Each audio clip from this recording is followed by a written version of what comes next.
Palliative Care Week 2020. My name's Joan Ryan and I'm a palliative care clinical nurse consultant and member of Palliative Care New South Wales Executive. This year's theme is Palliative Care. It's more than you think. And perhaps we're being challenged to think more about palliative care in our own time of great uncertainty.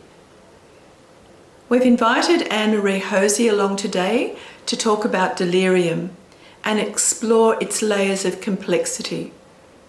Delirium is often misunderstood, yet it significantly impacts on the intactness of our patients and whole person care approach. When you lose touch with what is, when we get confused, when nothing makes sense, where am I? How did I get here? Who are you? Why? The world I lived in for so long was predictable and well-defined. The edges are crumbling now. The shapes are no longer sharply defined. Things happen randomly. I can no longer anticipate events. Perhaps I'm recovering from delirium.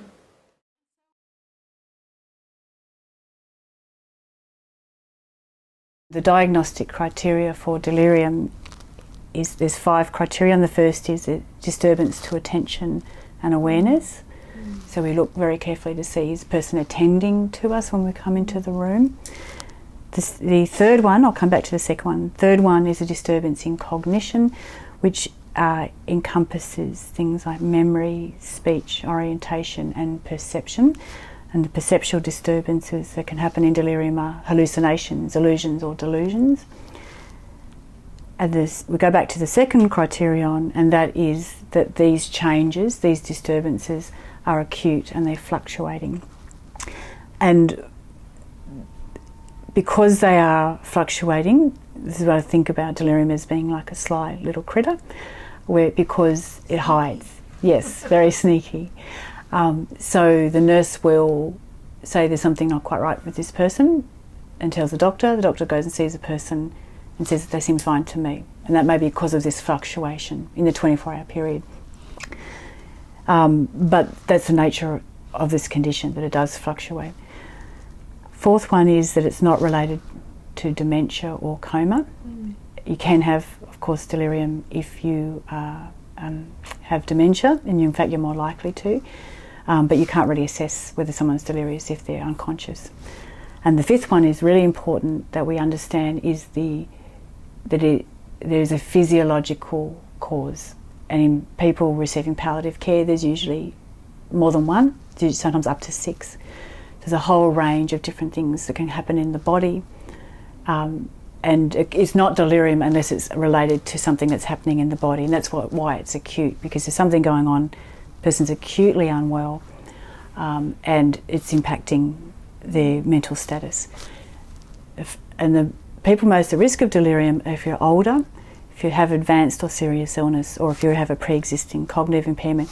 So it doesn't take much for those people to get delirium from a small physiological change, for example, like an infection. We might get an infection, but we wouldn't become delirious. But any one of us can become delirious with enough of a physiological impact on the body. Often we hear so much about this terrible impact that it has on people. So we have to sort of acknowledge that it's not something that it causes a lot of distress in patients and in the family and in people caring for them. And you have very bad outcomes if you become delirious in the hospital, including that you're less likely to go home. And so it has a debilitating effect on the person after the episode of delirium. The longer the delirium goes on for, the worse that effect is. So we often hear this, it's so distressing and so debilitating. It is a very, it can seem so sad, but there is good news about delirium, and we haven't talked about this enough, and we sort of need to bring this optimism into the picture so that we can see what we can do about it. And the first thing we can do about it is possible. Very likely we can prevent delirium even in people with advanced illness. We're still investigating that. We need to prove it a bit better. But we know that by putting in place multi-component non-pharmacological interventions that address people's fundamental needs for sleep, to eat and drink, move around, interact with others, and to sleep. Did I say sleep? I did say sleep. And to hear and to see. Yeah. So glasses, hearing aids, all such basic things that we often undervalue and overlook in our technical environments. But every single human being needs those.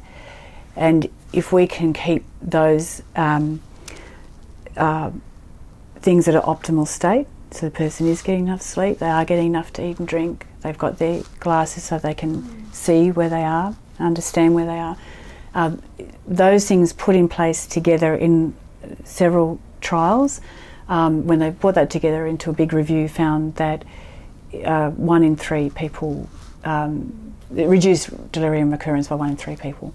So you can't prevent it in every patient, but we can prevent it in a sizable proportion just by doing those things.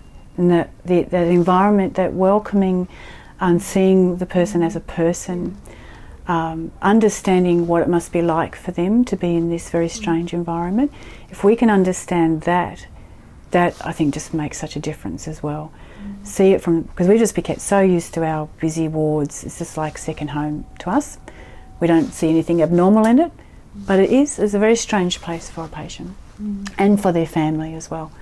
So it is, I think it's also about not just delivering those things, but how we deliver them, which is the part that's harder to measure. But so we've actually put these things in place in a clinical trial for palliative care units pilot study, and we found that the documentation wasn't fabulous, but it still showed an effect when we put that intervention in place. We need to prove that in a larger group of people, which we hope to do in the near future, and we will see whether that actually makes a difference to how often people get delirium and what proportion of people get delirium. Even when they're very much at the end of life, I think we can make a difference. And I think having the family there as helping to care, first of all helping to care for that person by being the person who brings in the familiar things, who talks about the family, who watches that person very carefully. They have a role in the care of the person as well, but we need to help them to understand what that role is and what these little things that they do make such a difference. They're really, really important.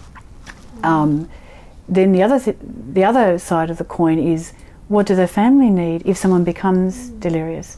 And what they tell us is they need to see that we treat that person with respect, that we see that person for who they are. And then the second thing they want is information. They want to know what's going on.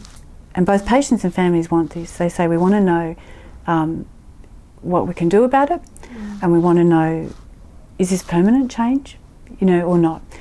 So for us to give that information, as nurses, we have to know what the answers are. So we have to know about delirium so we can explain it to the family. And in all the qualitative studies, for years, that's what they're saying. We want information and we want respect. And the other thing they want in palliative care, they don't want our interventions to disrupt the communication. So it may be that it seems at that time to be the best thing to do is to maybe sedate that person. But what families say afterwards is, I wish we had that time over again. And so we don't see that at the bedside because this is people months later. So we have to remember that precious time, end of life, we've got to do what we can, wherever possible, to maintain that connection, communication, because those last days really matter. So by empowering the family, helping them so that they're not exhausted and burnt out, which is not always possible, but we can do what we can. But they just want explanation, they want a connection, and they want respect. And there's a good study which shows that people whose loved one did have delirium had higher rates of anxiety later. So this is, we're talking about delirium being a sly creature. It seeks to divide and it seeks to confuse. So if we focus on information and unity. This is what I think is the key, is we got to actually, and this might sound a bit crazy, but I actually think the cure for delirium is love, because it's such a fearful thing, and the cure for fear is love. So this is why family are just so important, but we have to give them the information that they need. We have delirium brochures in New South Wales Health. We don't give them out. They're available, they're good, they're simple. We don't have any information on how to prevent delirium for families. I think that's one of the things we could start doing, because it's all about this basic meeting someone's needs, seeing them as a person. So I think that's maybe our next step as well, is how do we not wait for the crisis to happen?